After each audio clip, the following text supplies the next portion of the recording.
Cédric, là tu reviens de la parade, c'était il y a quelques minutes maintenant. Comment est-ce que ça s'est passé? Ça s'est plutôt bien passé, ça nous a permis de faire une petite revue technique de nos voiles d'avant.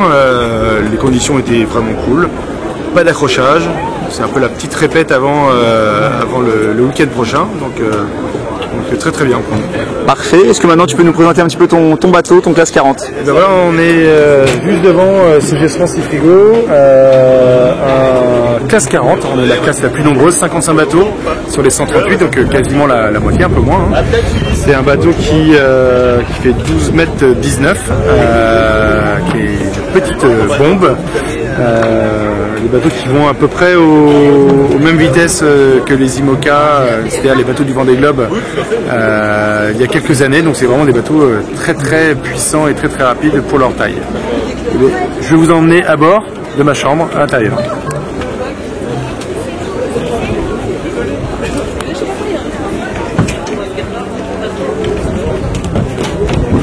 Alors ici on est sur ma terrasse, donc, là où je peux regarder, avoir un poste de veille. Le poste de veille, quand les conditions deviennent un peu plus compliquées, c'est là, sous la pergola, où on peut s'installer et non seulement regarder les bateaux, on a des éléments, hein, une sorte de cartographie qui nous permet de regarder en direct ce qu'on voit au radar et puis les autres transpondeurs ainsi que la cartographie. Et puis on a la commande du pilote automatique qui permet de faire bouger. Là-bas, ici, ça va être la deuxième personne qui sera à bord avec toi, le pilote automatique. À l'intérieur, c'est la chambre.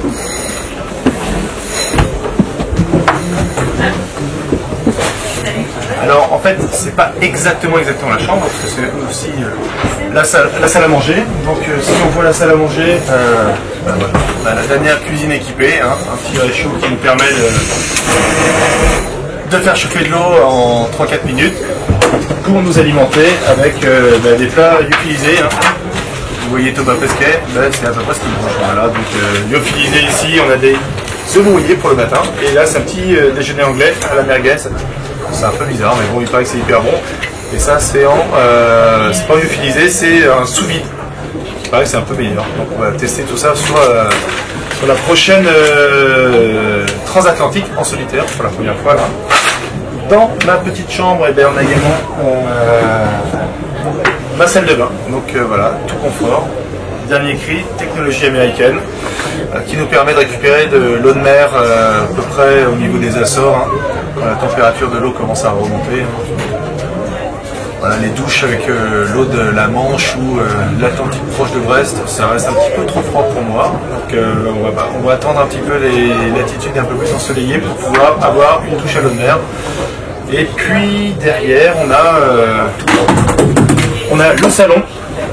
Le salon avec un couche qui me sert de fauteuil et puis un petit matelas qui va être placé en fonction de ce qui est important, le poids. Le poids, c'est hyper important de le placer au bon endroit, hein, parce que quand le vent va arriver dans la voile et faire pencher le bateau, nous on va mettre tout le poids à l'opposé pour essayer de contrer l'énergie de la voile. Donc tous les sacs de nourriture, de matériel de sécurité, de secours, on va les mettre à un endroit précis pour lutter contre le vent, et du coup mon lit, ça va être au même endroit.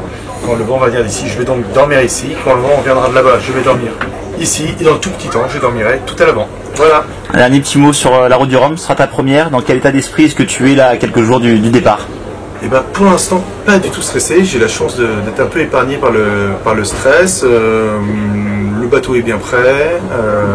Plutôt voilà, hâte de partir. Très content d'être 15 jours à Saint-Malo pour partager avec tout le monde. On n'a pas beaucoup l'occasion de partager notre sport, hein, qui est un peu complexe vu de l'extérieur pour le grand public. Là, c'est super sympa de pouvoir échanger avec les gens qui découvrent l'univers et leur expliquer comment ça fonctionne. C'est assez sympathique.